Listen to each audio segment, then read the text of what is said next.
This podcast is presented by Rabbi Peretz Muchkin, speaking to the millennial generation.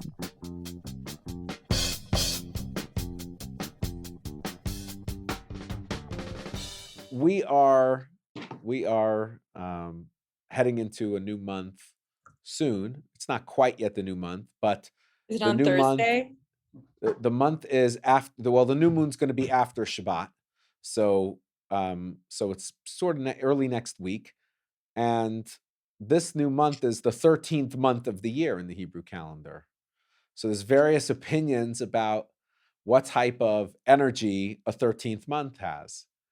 And the first opinion is that it has all the same astrological energies as the month before.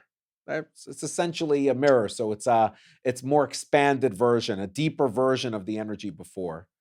And the second opinion is it transcends any sign or energy. Like the signs or energy are below the month; they're not above it. They're not inspiring it. They are. You can tap into it if you'd like, but reality is they're not really a thing.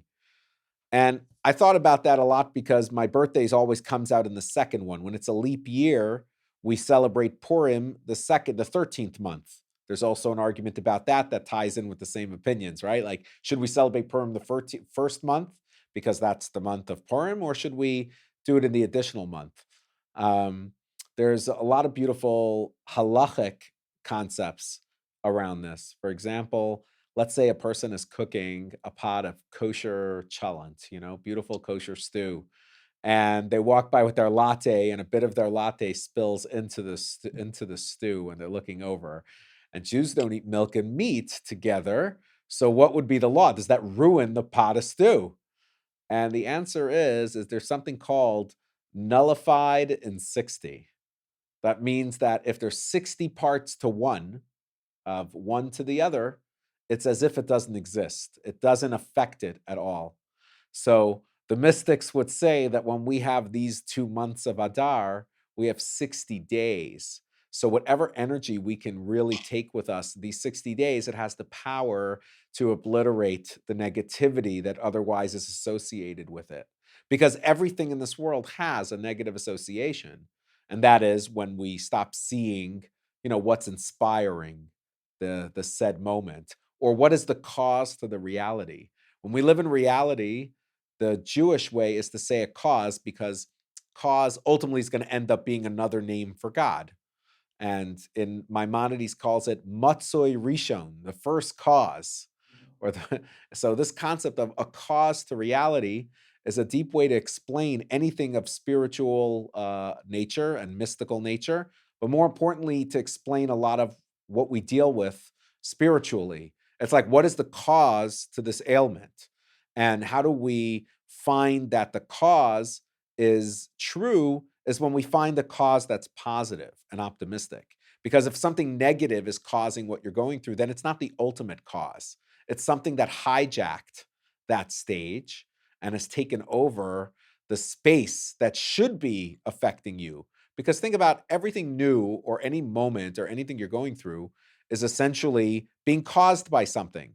But everything is being caused by the power of growth, of creation, that it's constantly able to expand and grow.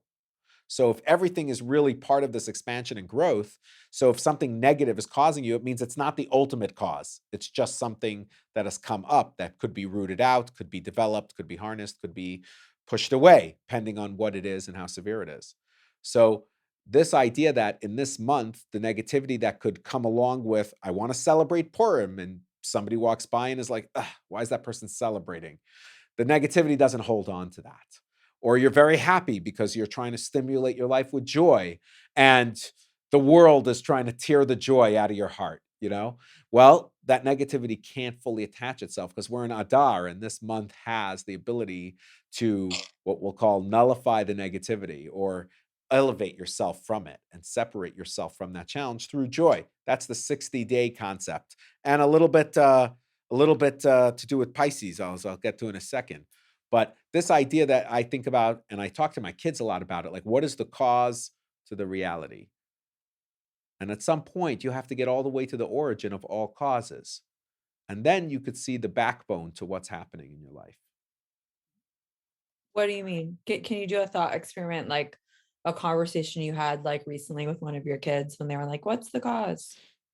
So my son was in his afternoon class was really bored and he didn't want to study, and the teacher was like, "You could study whatever you want." And he came to me, he's like, "What should I study? I could study whatever I want." I said, "Well, you should study whatever you want. What do you want to study? Let's start with that." He's like, I don't know. I can't pick." I said, "Well, what about the idea that you have to find a new language when it comes to God? You need a new language when it comes to God. Why? Because if you're a religious school or you grow up in a religious home, your version of God is going to be this one that is just fits into the home and school. But what about your own language? How do you yourself find out what God is in your own life? That's something that you have to study." So he said, "But when I study it, it's so removed from me that like I don't know what to make of it. Like, what am I supposed to do with it?" I said, "Well, just think about it very small first. Start a very, very small. What is the cause to you waking up in the morning?" You're going to say, "Well, it's biological. I woke up." Or you could say that just like you were born and just like you didn't exist and then you exist, when you wake up, it's bound to your consciousness. There is a narrative that you're a combination of energies of a mother and father, and you're just a biological construct, and your consciousness awakens after the body is there. But there's another narrative where you are you and your consciousness is you without this body, because you don't even think of yourself in terms of a body. Your body doesn't even reflect your essence, it reflects other people's issues more sometimes. You have to learn how to develop your own body to be in tune with your own things. You can't do that without a cause. What is the cause to to my anger or to my joy, to my emotions and to my thing? Each and every time you find the cause, that's what God is in the moment. That's what it is, and you grow from there. So that's my 15-year-old. That's some pretty heady stuff. Damn, I wish you were my dad, parrots. Like, like lucky your son's lucky he gets to have those conversations with you.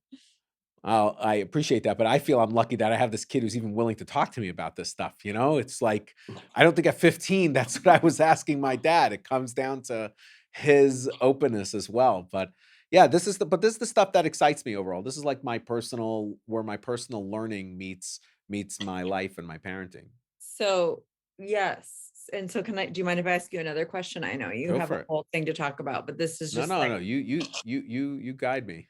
so this is like a friend of mine, a good friend of mine, he always uses the question, what's your he's Jewish actually, but he's not religious, but he's spiritual. But anyway, um he's very Jewish in that he questions, and here we are, right?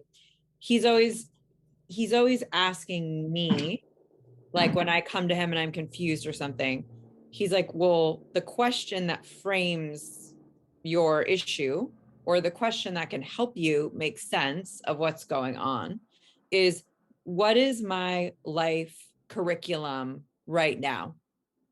What is my life curriculum? What am I supposed to be learning? And often the signs are everywhere. I'm supposed to be learning patience, or I'm supposed to be learning better decision making, or, whatever it is. And it's usually like comes in clusters, right? Things tend to sort of have the same flavor for some in periods of time. I'm wondering if, and when you're talking about your son and when you wake up and some of it's biological, and you could zoom out in that Piscean way and just think about consciousness, and you're one with consciousness and all of that. I'm just wondering how do we how do we contextualize how do we contextualize things that seemingly have no meaning for us, like war, or disease, or something really terrible that seems arbitrary. Well, the first thing is, and that comes to mind is, as you and your friend are having this conversation, it's already a refined conversation, right? You're not having you're not just like throwing spirituality and mysticism under the bus when you have these conversations. You're saying like, no, we need this type of spiritual talk in order to work through, because almost like mundane issues are really esoteric issues. And by that means there's like this concealed nature to these ideas, to these issues and these problems and these outside forces. If there wasn't a concealed nature to them, then you would have answers for them, right? Like the simple example is if somebody has a heart attack and somebody says, well, their heart failed, and you're like, actually, I'm so sad, that person is my relative or something. There's the personal relationship that's affected by sickness. And I think the answer is to not let it be arbitrary and to make it intentional. And when things are intentional in your own life, like, okay, right before you got on, Rome was like saying, the war, these things come to mind. Like, they come to mind because we don't want war.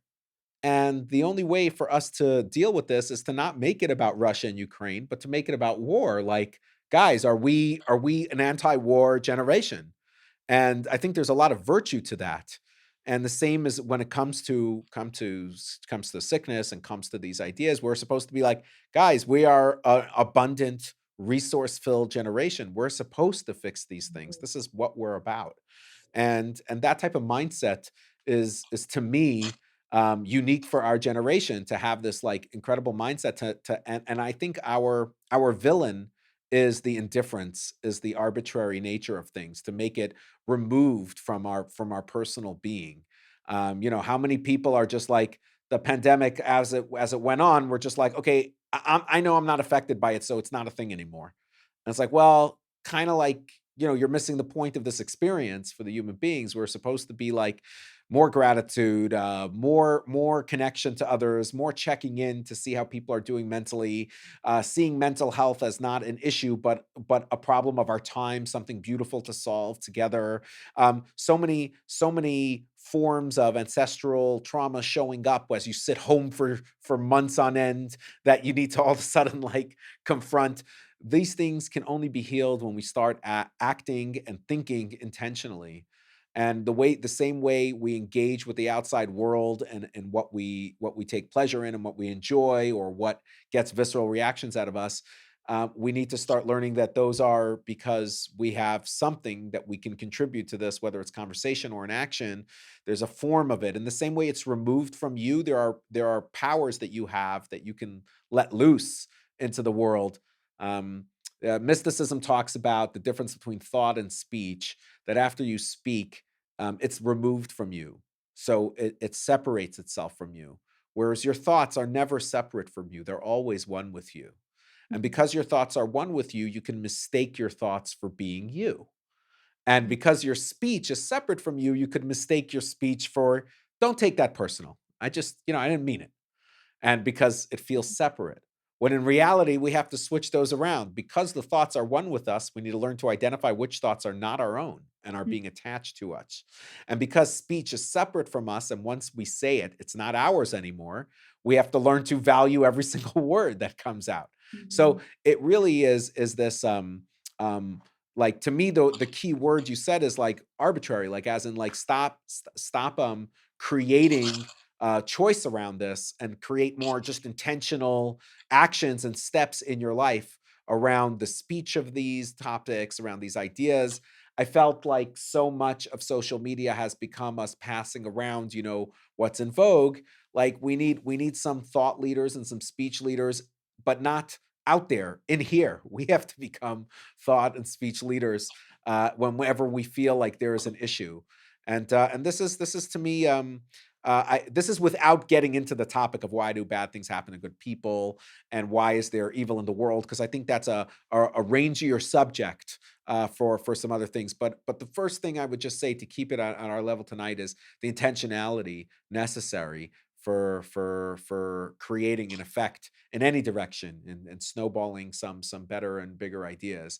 And I don't know the future, so we don't know what's going to happen, in the world. And I think people have fears that this can turn into a World War III. But I think the bigger fear is for people to not learn lessons from the types, forget history, from themselves, of what they don't like, and make sure that they're going to become guardians of their own world. And like, If the world's turning upside down, I'm going to stay strong and true to who I think I'm supposed to be and be Mm, that person. I'm not going to let the cynicism and the mm, concealment of these things force me in a direction that is not who I am. And mm, that's going to be hard. Thank you. mm.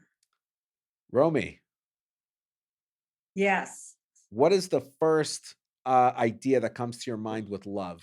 And I'll tell you why I want to know in a second. But what's the first idea that comes with love? Um,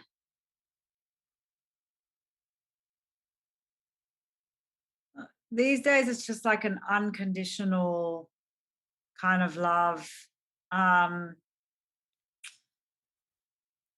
Selflessness, right? Like that's what you're yeah, saying.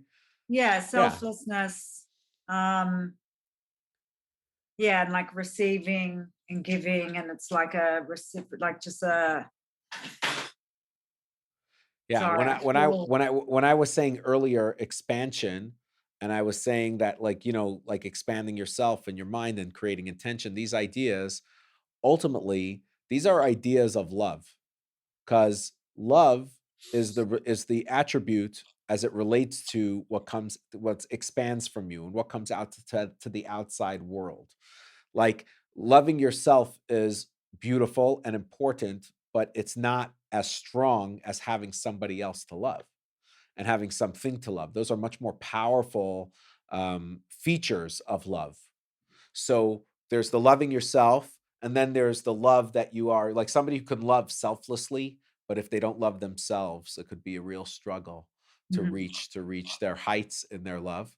And I mention this because in Adar, or this Pisces, this esoteric mind or expansion, always has to consider, even when the world is tight and struggling, ultimately the reason why we don't want war is because we believe that we can love one another and we can expand ourselves to see humanity as an engine of beauty, and we could see the world as a garden instead of a jungle, and all of these beautiful ideas that get suppressed by the darkness of fighting and control and all the government issues that we think we face on a day-to-day basis.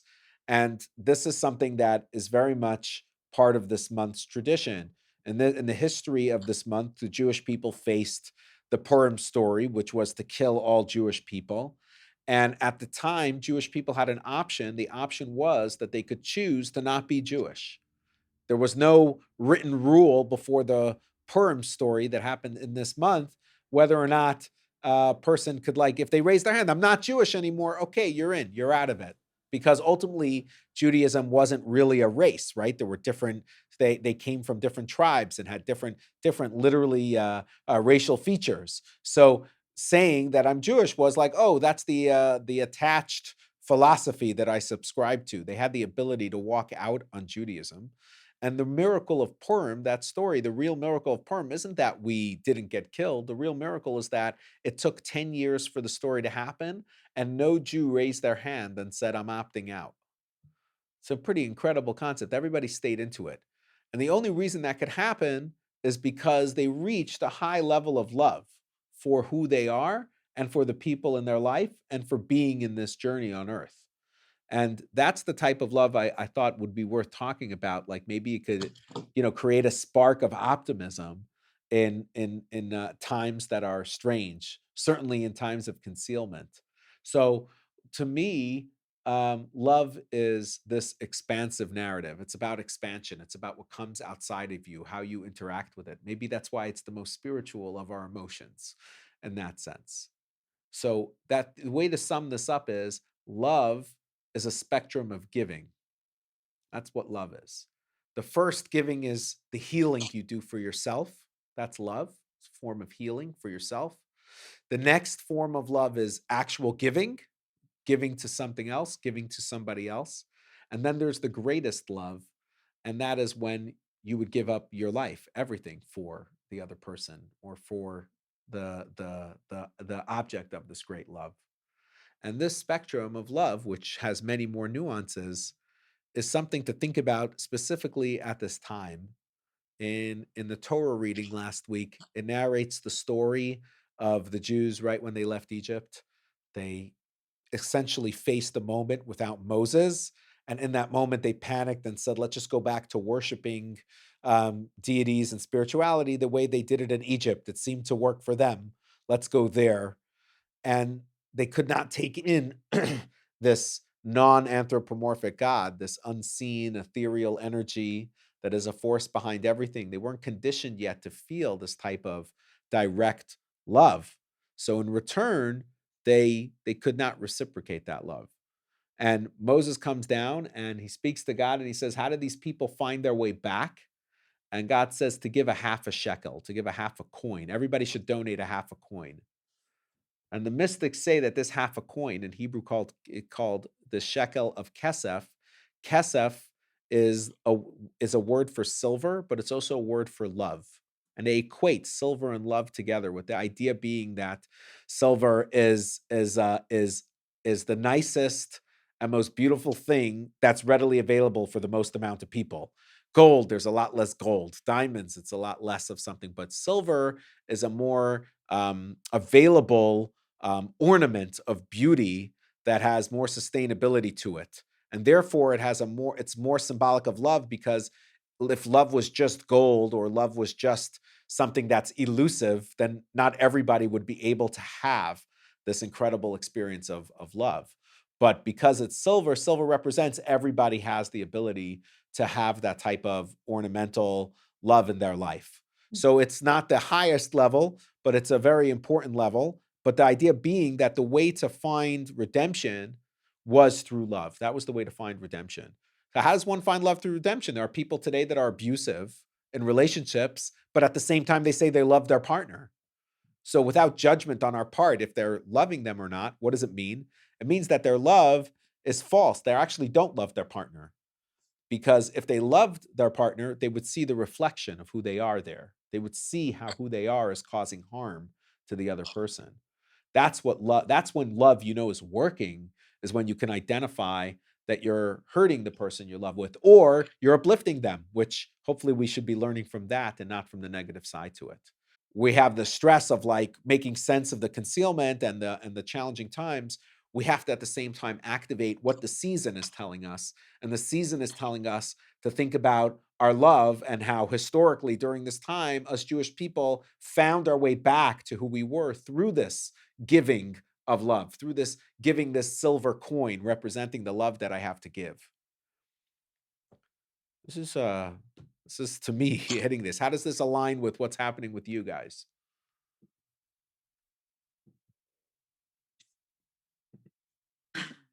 Well, the things that came to mind when you were talking about love are twofold. The first is when I've had experiences, either channeling or channeling for clients, of people's spirit guides. Sometimes they're ancestors, but like etheric beings. And the love that comes down from them is at times so, I don't like this word, but here we are, so pure that the person, and I have had experience of this personally, are confronted. They're like, it's actually too much, because it's truly unconditional love. There's no caveat. There's, doesn't need, the spirit doesn't need anything from them. It's this hugely altruistic and giving love. Almost love is like a life force. And sometimes they get confronted, they get challenged, like, I don't know what to do, or wait, you mean I don't need to do anything, or I don't owe them anything. It like crosses the wires of how we've been taught in Western society and capitalism, of what love is. So that's like the first thing that came up when you were talking about giving, and thinking about how like it's difficult for humans to give freely, to give love freely, because generally our relationships are transactional.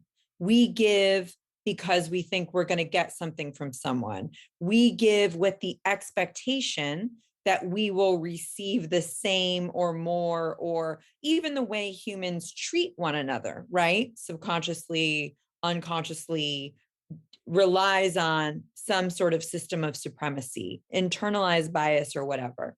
And then the second thing that I was thinking of is, today or this year, it's, I told you already, it's a lover's year. So I've been thinking about all these concepts. Yay. And I've been doing these meditations. I realized at the beginning of the year, I did not center love basically at all last year. Like I did not center love. Like love was not something in my being.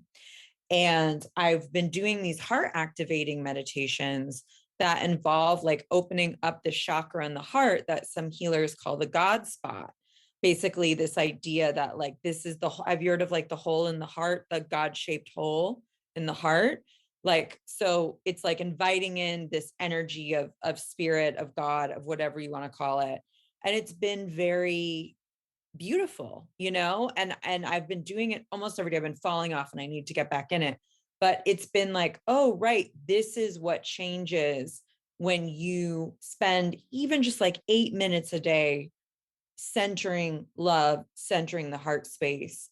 There is a big energetic shift. It's beautiful. It's beautiful. I thought about how there are people who give and they want that to be love, or like they're living and they think they're doing love, Yeah. but they're not actually really reaching any heights in their love. And you could tell because the love isn't bringing healing to them, and the love is not necessarily incorporating the type of giving necessary for it to be love. So it's sort of like of I think of it sort of like a miser, a rich person who holds on to all their money, and the only time they give is when, like, okay, they're pretty much everyone knows that they're not giving, so they have to give in order for it to work. It's sort of like I'm having issues in my relationship, so I'm gonna try to fix it by buying stuff for the other person. And that's such an outdated concept because it kind of works, but it doesn't make the changes for the sustainability of the love. It's just temporary concepts. And then you realize that that's not real love. Like that's just a superficial version of it. And if anything is contributing actually to the harder times when you're struggling to find love, or it's going to be even harder because not every time you could buy your way out of it or give your way out of it. That's ultimately just the middle of the spectrum of love. It's pretty amazing that the term for great love, and the one that's sustainable and passionate, and the type of love that we yearn for, that we dream about, that we have it, and then we know we have to we have to conjure it up again.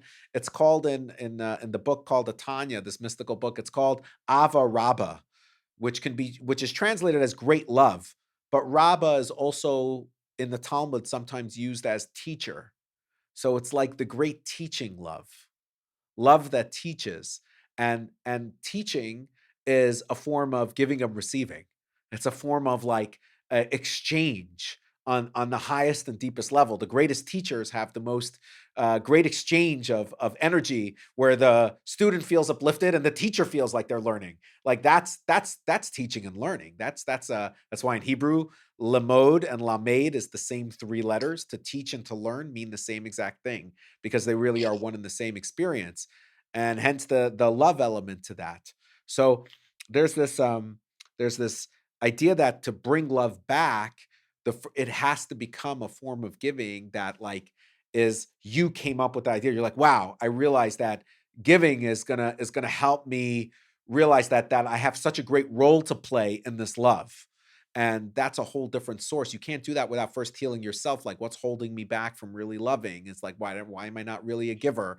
Probably I'm asking so much for myself because I have so many needs, and I want this person to fill my needs, or the world to fill my needs. And you're like, we want to, but we can't yet until you accept that this is who you are. And like that takes the initial love. You have to give yourself some slack. Like, I didn't totally make my life this way. There were a lot of forces that created to this. So this is this like just by you realizing, like, I'm sure you had love last year, But the idea that you feel like it didn't create the seeds that you think love should create, it didn't create the connection, just means that, like, yes, you were really going through more of self-love and healing, and now it's time to shift into that giving side of love and expand it so we can get to Avaraba, the love of teacher, the love of more, the sustainable one, the one that you feel the the the synergy happening.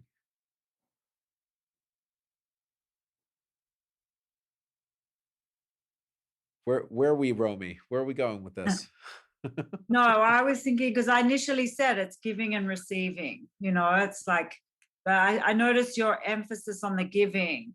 And I was like, where's the receiving? You're not talking about that as much. But I think like a modern dilemma. And for me, I know my receiving love is way harder than giving it. And I feel like in today's society, people, from what I notice in my sphere, is like people talk about it's hard to receive love. And I think that comes from what you said about healing yourself. Like you have to love yourself in order to receive it. Like you have to feel worthy, which for me is my work right now is that, that's like, I'm so amazing at giving love, but to receive it, because it's linked to the self-worth, which is linked to this healing thing you spoke about. So that's what came up for me just then. I so identify with what you're saying. I don't know if I have a problem receiving love, but I think that I've learned through this learning, literally, like these are these passages I learn regularly because they really talk to me, and I know love is something that, I don't feel like I've reached any pinnacle, even with all the love in my life. And I would just say to you, really to myself in this regard, that the self-love that and the healing that we need in order to receive love has to do with expanding ourselves without preconditions. Like, imagine you expand your mind to say that I don't have to expand it with new ideas and new people or new energy. I have to expand myself to include my self-love. I'm like, I have not included it in my own self. Like, you have a power to not have to be anyone else in the world. And then on top of that, you have a power to be able to love yourself. But those two they're very linked, right? They're very linked to, like, Mhm. say that I'm not like anyone else and therefore I could love myself. And that takes like a type of self-acceptance that doesn't happen if you don't accept like everything about you. It's something I feel comfortable telling Jewish people, like, you don't accept your Judaism enough and it's holding you back from loving. And they're like, what does that have to do with loving? Like, well, because it's a part of you. And you don't fully embrace that as a part of you. So there's a part of yourself that you're not embracing. So maybe the answer is to find what are things that I'm not embracing that I think I am. I say I am, but I actually am not embracing that fully. And maybe that'll open up for you to receive things that you want and that you have not been able to receive. And this giving and receiving type of thing. It could start by giving, and then you start activating, like, wow, that's me who's giving. I have what to give. So but I do feel you pretty deeply about that. Like, I think receiving love for us is very, very hard. And that's why I started off that the first level of love is healing, Mhm. because it's going to leave us with a lot of work. But if you can't receive love, is what you're giving even love? Well, let's look at it like this. Take a child. A child naturally loves. And that love that it has, when it gets older, it's going to find out that it wasn't real. Why not? Because you were born to these circumstances and you were born into this home that you were able to feel love, and it could play all this cynicism on you.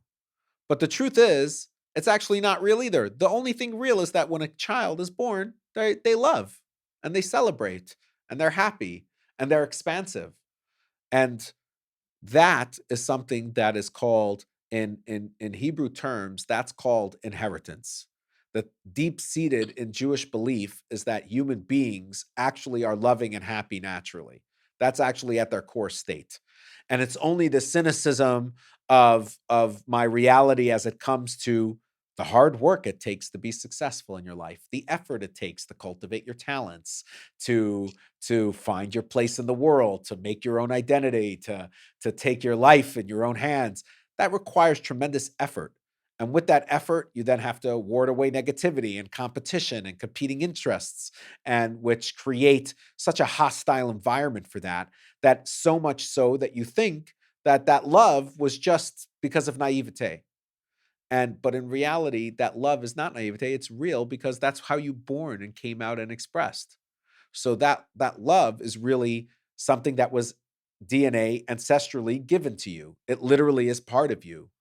And the first step to reopening yourself to great love is meditating on that there's a natural love that you were born with, and literally an ancestral love given to you. The best parts of your ancestors are given to you too, not just the traumas. And and that part is a natural love that is yours. We say literally in mysticism, it says inheritance from the first Jew, the mother and father who lived in perpetual love for being somebody to recognize their creator before they knew there was going to be a movement. Abraham and Sarah just said, we're living with love, that we want to have everybody who walks by our tent join us for dinners. We want to open up our homes. We just want to live a life fully expansive and in love, no matter what the world brings at us.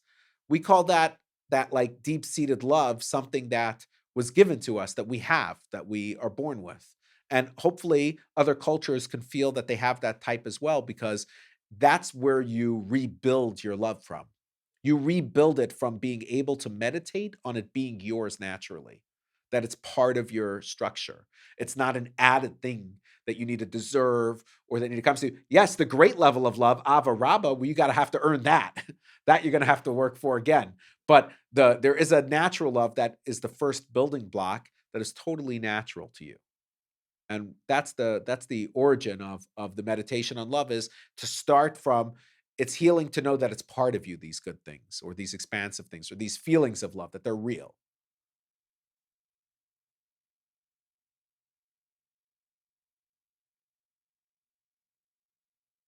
Let's we I think there's a lot to think about here. So I'm not gonna hammer it anymore.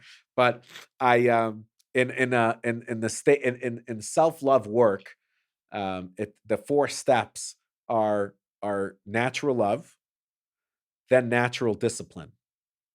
That and this is, I think for people who are very sunk into to like that, the prime initiator of the human spirit is survival, which is not me. I'm not into that. But when they say that, e- even the love, it's only to perpetuate the species, or survival, it's to protect yourself from alligators biting you at the riverbanks or something like that.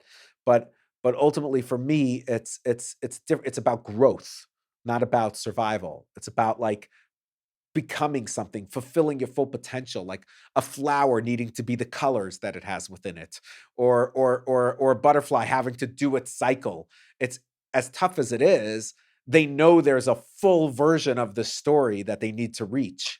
It's like within their fiber of being that they need to reach the highs and lows of relationships and fulfill their nature. And when you start seeing that, your love is in your nature, and then your discipline to have the boundaries and to allow somebody else to see your love, and also for you not to overwhelm life, and that ability. The Baal Shem Tov, the first great Hasidic master, called it the two wings of a person.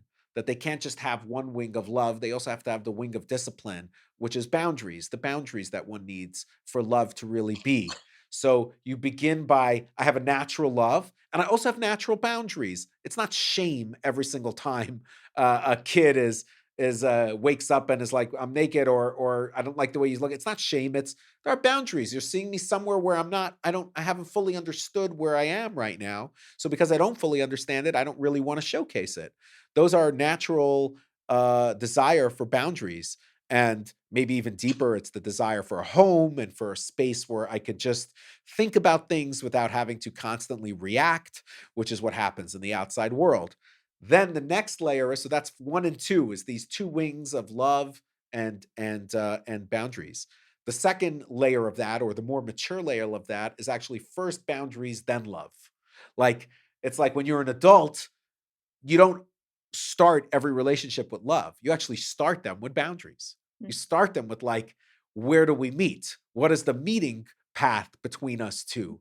And people want to skip that because they're in the orgasm age of humanity, where we just, I want to right away go there. And it's like, hold up. What are the boundaries first? Like, what are the natural boundaries that we're going to be crossing, perhaps, if Yeah. we can figure that out? And then when you reach love after that, that's tapping into, or at least having a taste of the higher level of love. So it's love, boundary, love. Those are the 4 steps. So anytime Right. you're like, okay, I'm struggling to receive love, rebuild it. Rebuild that like structure of like, okay, my love is my expansion. My boundaries are what enables me to be confident and strong. My higher boundaries are going to help me relate with others. And then I can once again be ready for love, because I already cultivated that it's a natural experience and I began this journey with it.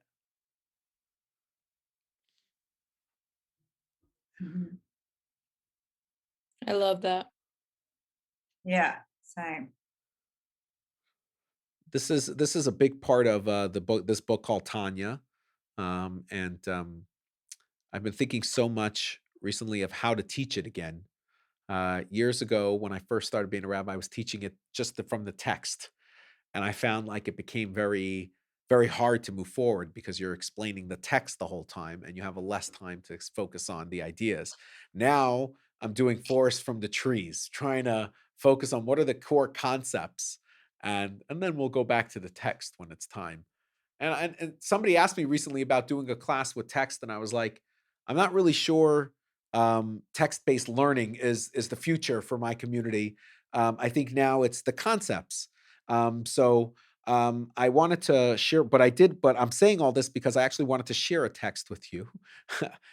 Just a quick text here. I thought it doesn't at first seem to be what we're talking about, but then it really is. And it's from a Mishnah. Mishnah was the first written down code of Judaism, Mishnah Kiddushin. And it goes like this. It says, Reb Meir says, a person should always teach his child a clean and easy trade and pray for success to the one to whom wealth and property belong, as ultimately there is no trade that does not include both poverty and wealth. Since a person can become rich from any profession, poverty does not come from a particular trade, nor does wealth come from a particular trade, but rather all is accordance with the person's merit. Therefore, one should choose a clean and easy trade and pray to God for success. So I'm thinking about this text because this text is attached to another text. You would think, okay, this text, it's advice. Teach your child to stop being so focused on work for money and instead focus on work that you can actually achieve its goals, or that you're inspired by, or that works for you. And then, because wealth or lack thereof, or poverty, is not necessarily always in your hands. And I was like, well, that's actually even more for our generation, which we're definitely generation of abundance. Like, we have no reason for there to be starving people in this world. Just that idea in itself is what an incredible amount of abundance. And what should we do when there's abundance is what does merit mean? Merit doesn't mean like I did something to earn something. Merit means that like I'm doing the things that I'm good at, and therefore I merit to see the fruits of my labor because they're from all of the it's not I merit to get things, is I merit to experience things. I merit, like, that's a whole different shift that Ramey is saying. Like, your kids will merit to appreciate their life if you get them an education that services them, who they are. What was the next rabbi's response to that? Very cryptic. So Rabbi Shimon ben Eliezer says, have you ever seen a beast or a bird that has a trade, and yet they earn their livelihood without anguish? But all these were created only to serve me, and I, a human being, was created to serve the one who formed me. So what inspired this next rabbi was that Ani nivresi l'shamish eskoni. I was born, I was created to serve a purpose. And this idea that I was created to serve a purpose is really a concept of love. Like, the higher level of love is when, after you created this idea that you have love within you, and then you started working on those boundaries, both internally and externally, and then you get to love again, you realize that real love, how do you know if you could find real love, right? Because in that higher level, then you have to ask yourself, is this the real love I'm looking for? And the answer is is that if you see your service of giving here, that you could give all the way, you can give your whole life to this person, that's how you know that you're starting to reach that higher level of love. And that's really the idea here, to say I serve my creator. Serving my creator just means that I'm in love with my life.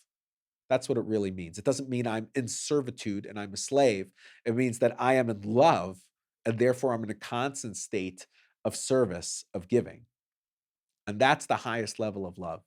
And that's something that we aspire to more than anything. It's not something that is necessarily ours. We have to have deep inspiration for that. It's almost like an outside source of inspiration needs to uplift you in order for that to happen.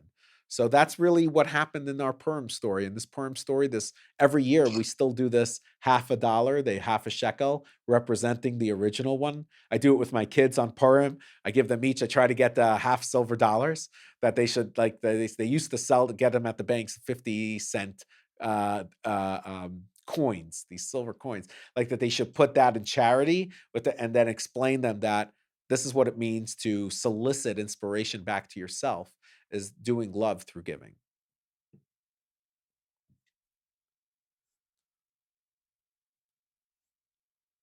Lots to think about. I love to think about it. I like it, but I don't know where the like wings of discipline come in with this idea of just like totally giving freely. Like that's just something I have to meditate on. I don't think like I love the idea of the wings of like their like boundaries, discipline, it's not just like a free for all. Which is very Piscean, of course, not the discipline or the boundaries, but the like expansive, all-encompassing love. But I wonder, like, I don't know, it's just hard for me to think of. It felt like you were saying like self-sacrifice or something. So I just have to negotiate that a little bit more. Like I would never, I overgave and overgave and overgave for so much of my life that now I'm like, I don't even really know what I will like never do it again. I gave a lot. I resonate with that. I, especially early when I became a rabbi, I thought I had to give to everyone all the time, and and then I'd feel so exhausted and used and all types of feelings, and I didn't even associate it with that, because I'd be like, what do you mean? That was love. I was giving. And it took a lot of work of this practice for me to realize that I was setting boundaries in the wrong places. My discipline, and that's why I call it a discipline, because like a discipline has to consider where the right place to do discipline is.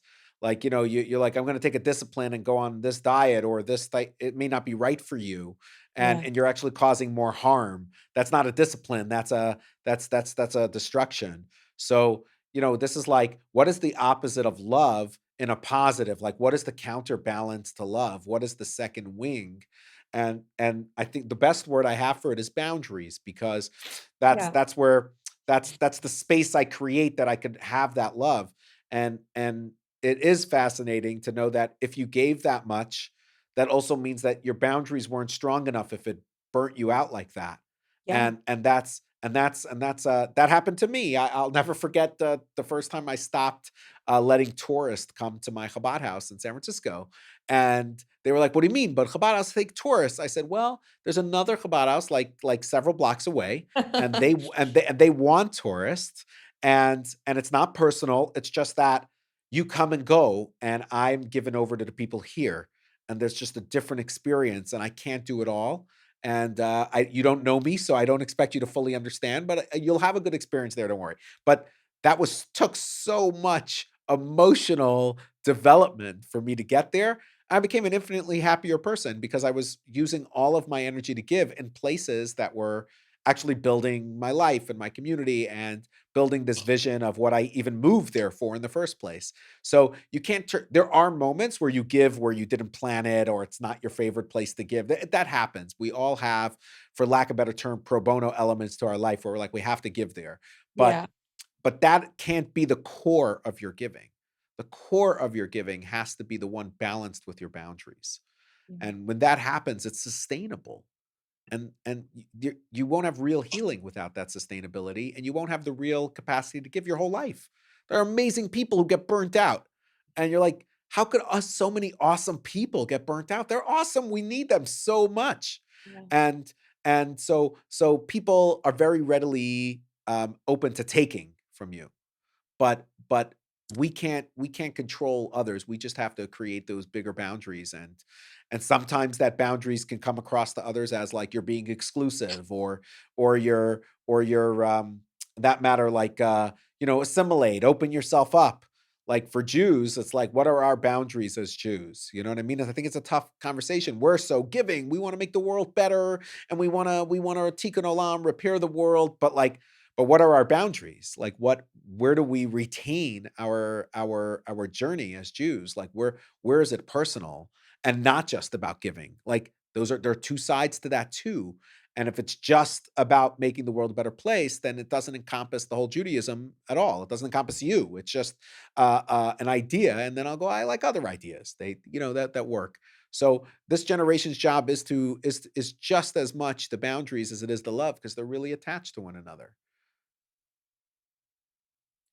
There's this great quote I love by the activist and writer Prentice Hemphill. And the quote is, boundaries are the distance at which I can love you and me.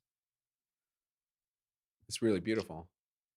That, I think, encapsulates a lot of this. Wow. Yeah. All right. Any final words, Romy?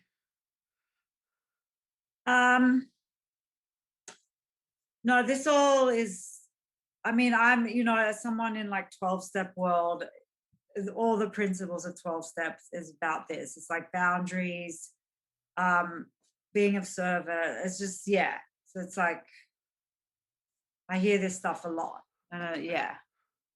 Well, I bless you to receive great love and to feel both the natural love and the great love, and that in all the experiences of our collective lives over the last 40 some odd years collectively here should amount to having greater integration of our ideas into our lives, because there's so many of these great ideas, like we're inspired by them, but sometimes they don't integrate in the way they could.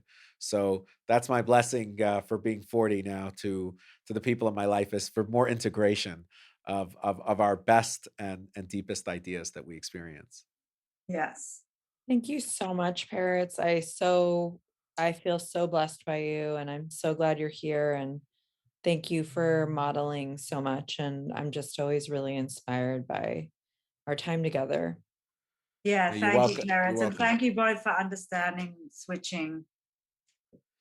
Yeah, I mean, Thanks, pleasure. Shall I mention more? I'm excited for our monthly together, and hopefully in a few months we'll even get together. I would So love that. I would really it'll love that. happen soon. Cool. Yeah. Lila Tov, guys. Thank you. Lila Tov. Love. Bye. Bye. Thank you. ימין ושמאל תפרוצי ויית השם תריצי על ידי שבהם